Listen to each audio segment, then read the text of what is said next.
Hello children, it's Mr. Evans here and welcome to this week's assembly.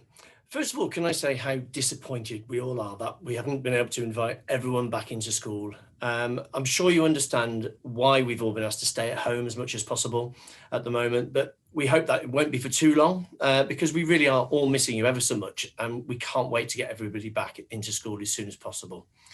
Mr. Mason and I will do our best to record an assembly for you each week.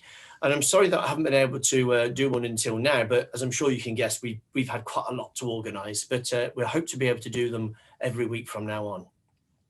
I hope you're all safe and well and that you're trying hard with the work that your teachers have been setting you.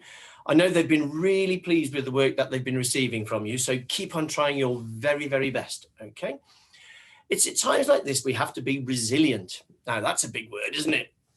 And it means being able to get over disappointments. Being able to cope when things don't happen as you want them to. And I'm sure that a lot of you and your parents are having to be really resilient at the moment. And it's a really good thing to be though, because if you can be resilient, you're much more likely to feel good about yourself. And we'll talk a little more about this in some assemblies that we have coming up in the next few weeks, but try and remember that word, resilience. Today, I'm going to read you a fable. And it was written a very long time ago by a man from Greece, and his name was Aesop. A fable is a story that has a moral or a lesson, so it's something we can learn from it. Now, Aesop's fables often had animals in them, and that is the case for today's story about a lion and a mouse. So I'm going to share the screen because there's a little video you can watch as I read. Okay, so here we go. Let's hope you enjoy it. One day, a mighty lion, tired from hunting all morning, lay down to take a nap under a large shady tree. Some mice, who lived at the foot of the tree, scrambled over the sleeping lion to return to their home. But just as the last mouse was crawling over him, the lion woke up and laid his big paw on the little mouse, trapping him.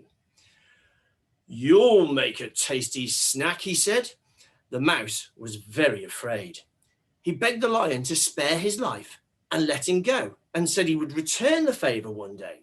The lion laughed and said, "How would a little thing like you be able to save me?" But he pitied him, and so he set him free. Some time later, the lion was walking towards the mouse's home and accidentally stepped on a trap set by a hunter. The net, made of thick ropes, captured the lion and pulled him up into a tree. The lion struggled to free himself, but he could not. His angry roars rumbled through the forest as he became upset and afraid. The mouse heard the lion's cries, and remembering the lion's kindness and the promise he made to the lion, the mouse ran to the lion and climbed up to the trap. He used his sharp teeth to gnaw through the thick ropes and set the lion free. The lion thanked the mouse and they remained friends forever after. They also learned some very important lessons.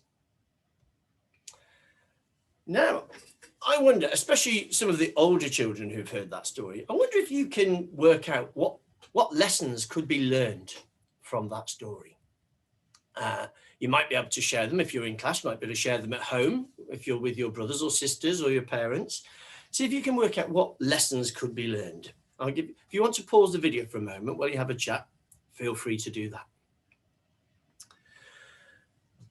Now, one moral of the story, I'm going to stop the share there so I can come back. One moral of the story could be that good deeds are rewarded.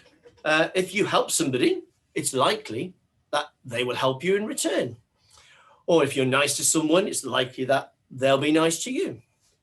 Or it could be that you said, just because you're smaller than someone else doesn't mean you can't help them, because the lion was a little bit naughty saying you can't help me because you're only little. It doesn't make any difference, does it? Oh, someone's popped up to say hello. It's my friend Colin the sheep. He's come to see us. Here he is, Colin the sheep. Oh, what's the matter, Colin? You don't look very happy. He says he's in a bad mood. What are you in a bad mood, Colin? You were supposed to go on holiday. Where were you going to go? To where?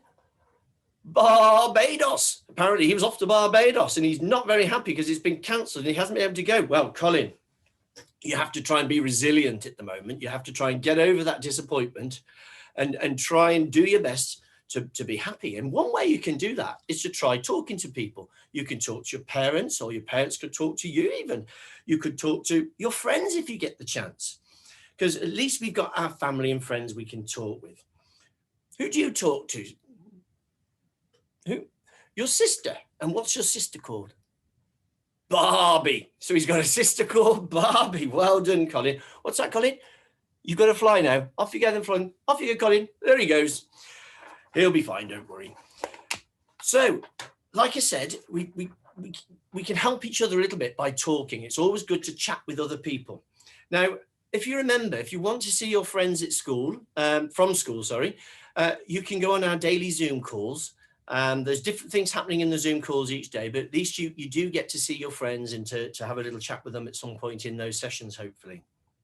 That's it for this week, children. I look forward to next week, and hopefully won't be too long before we can get you back into school as soon as it's safe. Thank you again for joining the assembly, children. Bye. All the best. Look after yourselves and stay safe.